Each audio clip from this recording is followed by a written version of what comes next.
Michael Storm, anarchist of comic books, co-owner of Amazing Fantasies comic book shop here in Topeka, Kansas, and that's just one of those random different things that we get around here every once in a while. Just looking in there at that World of Warcraft tarot deck and guidebook. We picked up a few of them over the years. The Princess Bride, that's the last one we've had of those. So 3 or 4 of those already. A couple others that have come along, a D&D one, a Magic the Gathering one. But we're here for new comic books, and before we get into that, do me a favor, click that like button, share this around if you're so inclined. Other than obviously shopping in the store, it's one of the best things that you can do for us. We start off with the A material right here, Absolute Wonder Woman number 22. That continues. The whole Absolute thing continues, and we have as much as we're able to keep up here, and this includes copies of Absolute Evil, which is where the whole Green Arrow storyline starts out. And if you don't know, Green Arrow has already been bumped up from a 6-issue to a 12-issue run. It's already been that well received. Some Lantern, some Manhunter, some Catwoman, some Superman. It's all well, and there's the Wonder Woman, of course. I just saw somebody earlier today, and they were just hating on the Absolute universe and Absolute Batman and the sort of hype, particularly the number 1. It's almost, even in a Raw, it's almost a $400 comic book, that A Dragotta cover. Everyone is familiar with at this point that Dragotta himself has knocked off of himself after a million times have been knocked off. Homaged. Yeah, that's the phrase. Superman Action Comics hits 1,100, and we get some wonderful covers. There's a lot of great covers this week, including this. This is just so lays bare the whole current Superman with the Converse and the shorts outside the tights, and it's a great image, and they all are. There's your Spears. Obligatory at this point anymore to have a Spears cover with every single release. Superman, new issue of that, new issue of Swamp Thing as this storyline from the original Swamp line back in the late 80s, early 90s, and the Rick Beach and the whole thing. They're wrapping it up and doing a great job of that. Zatanna gets a new one. Dark Knights of Steel number 2. We still part 2 number 1, I guess. I don't know. Dark Knights of Steel 2 number 1. We still have a couple of copies of that before that takes off. It's looking really good. Detective Comics is new, Flash is new, Harley's new, Justice League Unlimited is new, Brutal Dark is new. There's so much new stuff, and I could talk about it forever, but I want to get into a couple of these things that are big this week. Gambit is real big this week. Claremont Story, you obviously can't go wrong. Really don't need to say much more about it, except that Bullseye is in there, and somebody doesn't make it when it's all said and done. Well, you know how comic books are. It's a fight to the death, and well, you'll see. Godzilla conquers the multiverse. This is Godzilla. He's stomping through everywhere still, and you gotta love this. Godverine, or is it Wolverzilla? I don't. It's there though. Here he is again too. You can see with even the bone claws. You gotta like what they did there. And then what's this here?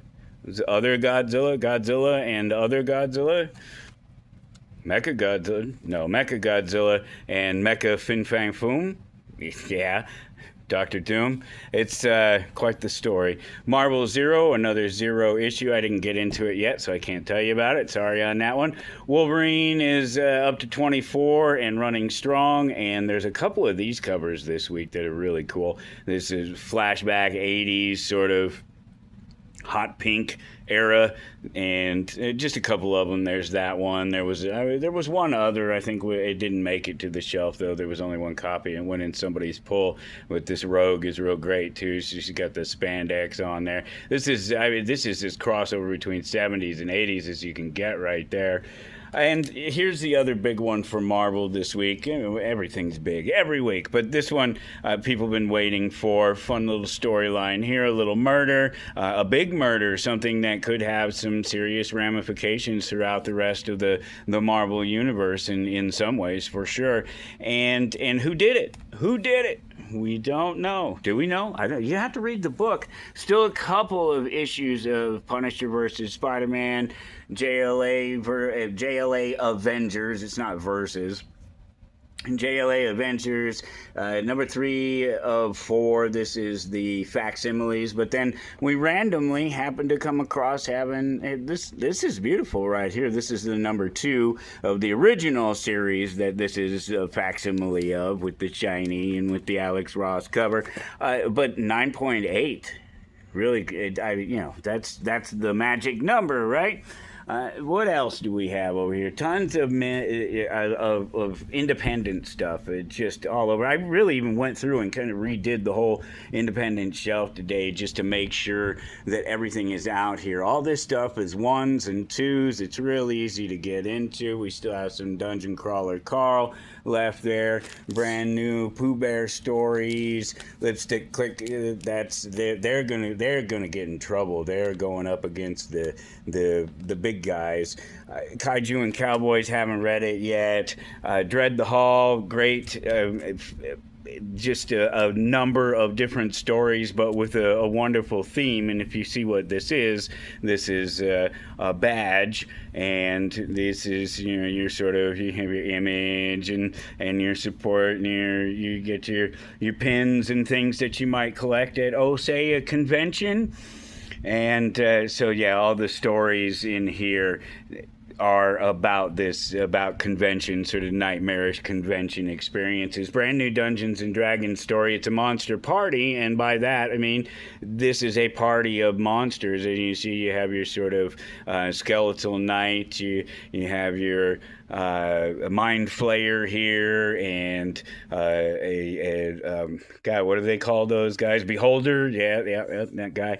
This is interesting. This one's going to sneak by some people, and it's made mostly just for the kids, but it's a cute little story from Mandalorian and Grogu and a bunch of these little guys, and out on a mission as Grogu learns to control his powers and learns to become a Mandalorian and a Jedi and all of these things all at once, and an adult, and it's quite it's a lot to expect of the poor little guy.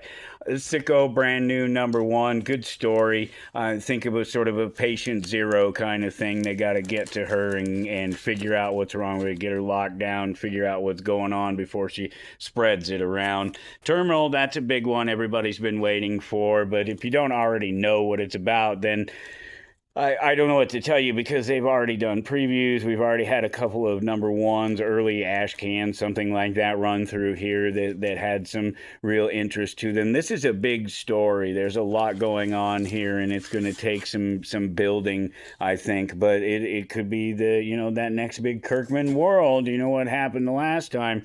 Last million times he touched something, it turned to gold. And with Andy Kubert and some other people like that hanging around doing some of the artwork and working in the background, you have a blind bag that you can get into. Most of people are already on the poll for this, I guess, is what it really breaks down to. And so none of the A covers, B covers, or C covers made it to the shelf. Only special covers, and we only picked up a few of them. They got wrapped up real quick into the polls, and that's why I'm always telling you guys, you got to get in the polls. But I mean, if you love great covers, check that thing out. So you have the chromium covers, and you have 2 of them, and they're something of it. They're not, they don't strictly go together, but they obviously go together. It's one group against the other. Very cool and interesting story, something to look forward to. We yanked Sicko off of there, out of her spot. A bunch of other new stuff back in here too. New Everyone Loves a Jewel Thief, number 3. Blood of the Wolfman is back there. I had to shuffle all this stuff around because there's a new number 2 for Mind Management.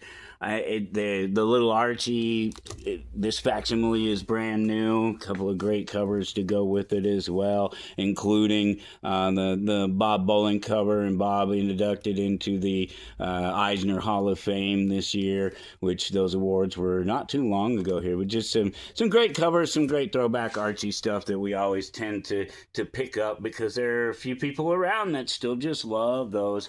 And speaking of facsimiles, there you go. Who's that? That's Destro. And who's that behind him? Why? Well, it's G.I. Joe's. It's Snake Eyes. It's Scarlet. Is that? No, Lady J. And then there's the Baroness and Not Duke, but the other guy.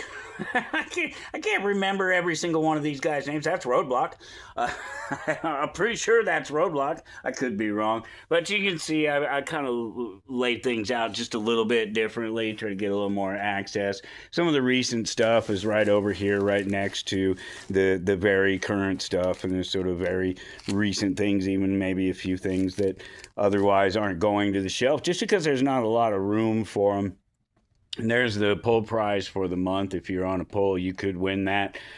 Directly sign and sketch, both the book and the sketch by Chuck Dixon. And that was very cool of him to do that for us. Just a couple more things of note. We've already had, let's see, we had just a couple of those. I think that's the last one we have of those, a little graphic novel of the Odyssey, which I hear is doing really well at the box office. But, some people may be saying it's doing better than you think. Some people may be thinking it's doing better than it is. I love the speculation, and it's funny when there's some political or social outrage behind it all, because it just makes an anarchist laugh. Really wonderful telling of the Odyssey through Star Wars, and then these great collection of